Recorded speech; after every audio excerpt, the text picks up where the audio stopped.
છેલ્લા થોડા દિવસોથી તમે પણ જોયું હશે પેટ્રોલ પંપ પર લાંબી લાંબી લાઈનો અને વોટ્સએપ પર તો મેસેજનો વરસાદ જ થયો છે કે પેટ્રોલ ડીઝલ ખતમ થવાનું છે. પણ આ વાતમાં દમ કેટલો છે? શું આ સાચું છે કે પછી ખાલી એક અફવા? ચાલો આજે આખી વાતનું પોસ્ટમોર્ટમ કરીએ. તો સવાલ સીધો અને સિમ્પલ છે.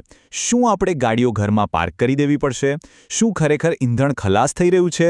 આ સવાલનો જવાબ હા કે નામાં આપતા પહેલા એ સમજવું જરૂરી છે કે આખી વાત આજે ગભરાટ છે એની શરૂઆત થઈ ક્યાંથી. તો સૌથી પહેલા વાત કરીએ આ અફવાના ફેલાવાની. કેવી રીતે એક નાનકડી વાત આટલી મોટી બની ગઈ? અને આ બધી ગડબડનું મૂળ કારણ? આપણો વહાલો સોશિયલ મીડિયા. અહીંયા કેવું છે ખબર છે? કોઈ એક નાનો મેસેજ મોકલે ચકાસણી કર્યા વગર અને બસ એ વાયુવેગે આગની જેમ ફેલાઈ જાય છે અને થોડી જ વારમાં લાખો લોકોના ફોનમાં પહોંચીને એક ડરનો માહોલ બનાવી દે છે. અને પછી શું થાય? ફોનમાં આવેલો ડર સીધો રસ્તા પર દેખાય છે. લોકો ગભરાઈને પેટ્રોલ પંપ તરફ દોડે છે ટાંકીઓ ફૂલ કરાવવા માટે. અને મજાની વાત એ છે કે જે વસ્તુની કોઈ અછત હતી જ નહીં એની આપણે પોતે જ અછત ઊભી કરી દઈએ છીએ.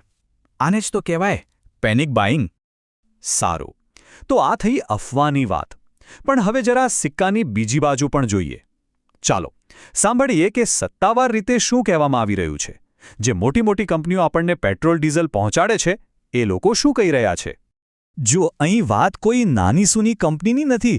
દેશની 3 સૌથી મોટી ઓઇલ કંપનીઓ ઇન્ડિયન ઓઇલ, ભારત પેટ્રોલિયમ અને હિન્દુસ્તાન પેટ્રોલિયમ, આ ત્રણેય કંપનીઓએ સામે આવીને સ્પષ્ટતા કરી છે.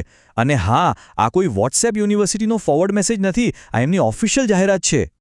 તો હવે જુઓ, વાત એકદમ સાફ છે.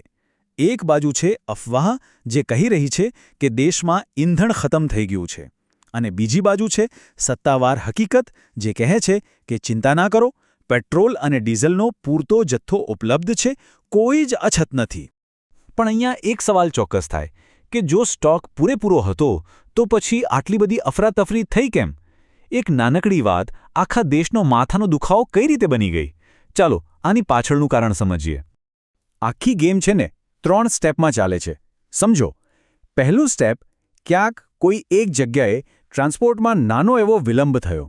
બીજું સ્ટેપ, કોઈકે આ નાની વાતને પકડીને એમાં મીઠું મરચું ભભરાવીને સોશિયલ મીડિયા પર વાયરલ કરી દીધી. અને ત્રીજું અને સૌથી મહત્વનું સ્ટેપ, એ મેસેજ વાંચીને આપણે બધા ગભરાઈ ગયા અને ગાડીઓ લઈને પેટ્રોલ પંપ પર પહોંચી ગયા અને બસ જે પ્રોબ્લેમ હતો જ નહીં એ આપણે જાતે જ ઊભો કરી દીધો. ઓકે, તો હવે આપણને સમસ્યાનું મૂળ તો સમજાઈ ગયું. પણ હવે સૌથી અગત્યનો સવાલ કે આવી પરિસ્થિતિમાં આપણે શું કરવું જોઈએ? એક જવાબદાર નાગરિક તરીકે આપણે આ અફવાની ચેઇન કેવી રીતે તોડી શકીએ? આનો ઉપાય બહુ જ સિમ્પલ છે અને આપણા બધાના હાથમાં છે. ખાલી 3 વાતો યાદ રાખવાની છે. પહેલું, શાંત રહો. ગભરાટમાં કોઈ નિર્ણય ના લો. બીજું, જેટલી જરૂર હોય એટલું જ પેટ્રોલ ડીઝલ ભરાવો. સંગ્રહખોરી કરવાની કોઈ જરૂર નથી. અને ત્રીજું અને સૌથી અગત્યનું, કોઈ પણ મેસેજ ફોરવર્ડ કરતા પહેલા સાચી માહિતી માટે સત્તાવાર સ્ત્રોતો તપાસો. યાદ રાખો, ગભરાટ કોઈ પણ સમસ્યાનો ઉકેલ નથી. ઉલટાનું, એ સમસ્યાને વધુ મોટી બનાવે છે. અહીંયા સમજદારીથી કામ લેવું એ જ સાચો રસ્તો છે. આખી ઘટના આપણને એક બહુ મોટો સવાલ પૂછીને જાય છે. આજે જ્યારે ચારે બાજુથી માહિતીનો વરસાદ થઈ રહ્યો છે ત્યારે સાચું શું અને ખોટું શું એ પારખવું કઈ રીતે? શું આપણે કોઈ પણ મેસેજ પર આંખ બંધ કરીને વિશ્વાસ કરી લઈશું? આ સવાલનો જવાબ આપણે દરેકે પોતાની જાતને પૂછવાનો છે. જરૂર વિચારજો.